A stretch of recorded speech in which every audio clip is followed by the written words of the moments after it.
এগরায় শুরু হলো 3 দিনের জনকল্যাণ শিবির ক্যাম্প। পরিদর্শনে মহকুমা শাসক ও পৌর প্রধান। পশ্চিমবঙ্গের সরকার পরিবর্তনের পর রাজ্য জুড়ে আজ থেকে শুরু হলো 3 দিন ব্যাপী বিশেষ জনকল্যাণ শিবির ক্যাম্প। এই কর্মসূচির অংশ হিসেবে আজ দুপুরে পূর্ব মেদিনীপুর জেলার এগরা পৌরসভার উদ্যোগে আয়োজিত একটি জনকল্যাণ ক্যাম্প পরিদর্শনে আসেন পদস্থ সরকারি আধিকারিক এবং স্থানীয় জনপ্রতিনিধিরা। এদিনের এই বিশেষ ক্যাম্পে সাধারণ মানুষের ভিড় এবং সরকারি পরিষেবা প্রদানের কাজ খতিয়ে দেখতে সশরীরে উপস্থিত হন এগরা মহকুমা শাসক কর্মভীর কেশব। তার সঙ্গে ছিলেন এগরা পৌরসভার চেয়ারম্যান স্বপন নায়ক সহ পৌরসভার অন্যান্য কাউন্সিলর ও বিশিষ্টজনেরা।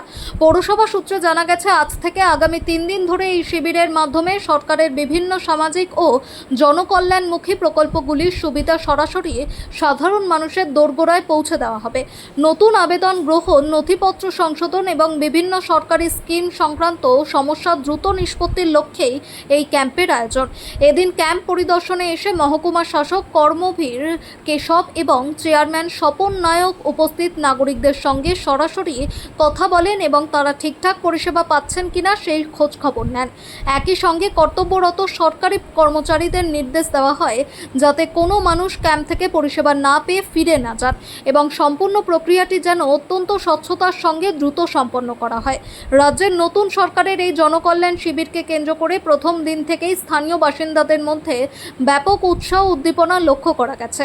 আগামী আরও 2 দিন এগরা পৌরসভার বিভিন্ন জোনে এই ক্যাম্পের কাজ চলবে বলে জানানো হয়েছে। 19টা প্রকল্প চলছে।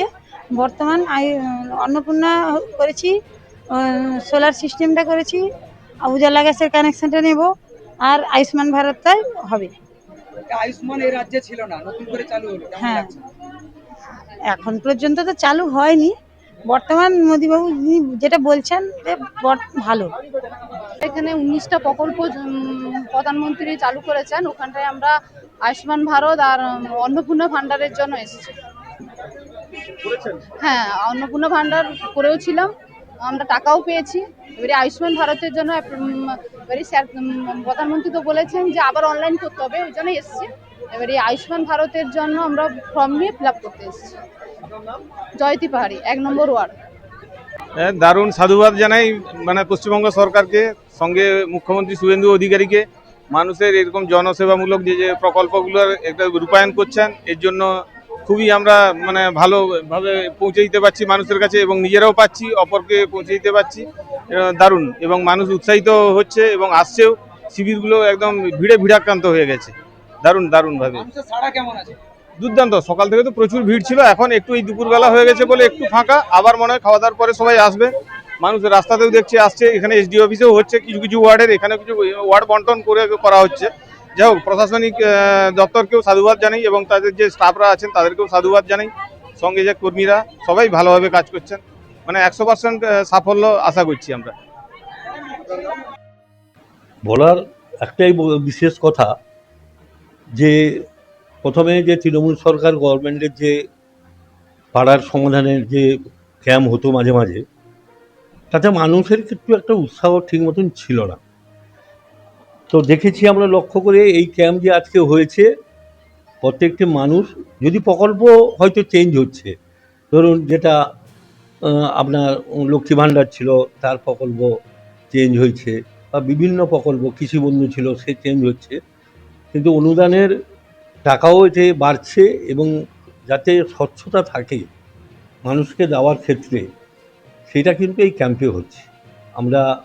আমি ঘুরে দেখলাম, এখান থেকে ফরেস্ট ডিপার্টমেন্টের থেকে কালকেই আমাকে বলেছিল কিছু গাছ দিবে, 2টো ক্যাম্পে মিলে 1400 গাছ দিয়েছে।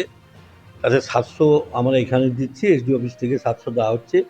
প্রত্যেক বেনিফিশিয়ারিকে স্যাটিসফ্যাকশনের জন্য একটা করে গাছ যারা আসছেন তাদেরকে দেওয়া হচ্ছে। ক্যাম্প সুন্দরভাবে চলছে।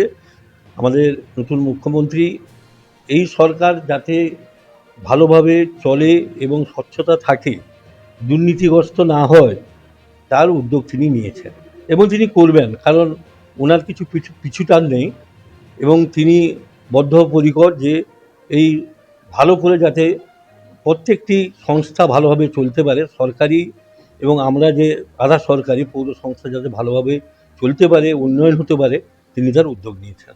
আমি তাকে সাধুবাদ জানাই, ধন্যবাদ জানাই। এই হচ্ছে আমার।